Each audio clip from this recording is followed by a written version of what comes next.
pero no pasó nada, varón, no hubo nada, varón.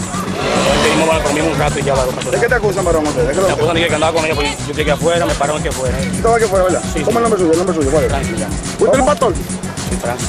¿Dónde es el pastoreo? ¿Qué iglesia es el pastoreo? Acá, varón, acá, varón. ¿Para dónde? Para abajo, para acá, para el este, varón, para allá, para... ¿Cómo se llama la iglesia? Francis, esa se llama iglesia pentecostal.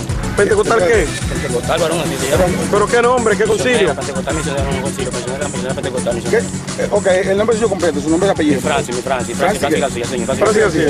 ¿Usted estaba pasando por aquí? ¿De dónde venía ahora mismo? No, yo salí, varón, salimos. Yo estoy con ella aquí adentro, ustedes. Estando con la muchacha, siempre andamos, salimos y entramos y salimos, varón. Pero tú sabes que se viene una cabaña. Sí, no, varón, pero yo estaba entramos y salimos, pero...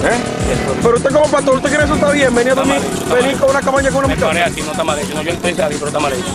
Los familiares hace varios meses daban seguimiento al caso. Explicaron que la menor cuidaba a los 5 hijos del pastor en la casa donde éste convive con su esposa. Según la policía, los familiares habían puesto la denuncia en el destacamento de Boca Chica y ante la fiscalía, desde donde se montó la estrategia para atrapar al ministro de la iglesia que ofrece servicios religiosos en la calle Duarte, esquina San Andrés de Andrés Boca Chica. Los uniformados junto a los familiares de la menor esperaron por espacio de 3 horas que el religioso saliera de la cabaña Las Orquídeas, ubicada en la carretera que conduce al municipio Consuelo San Pedro de Macorís.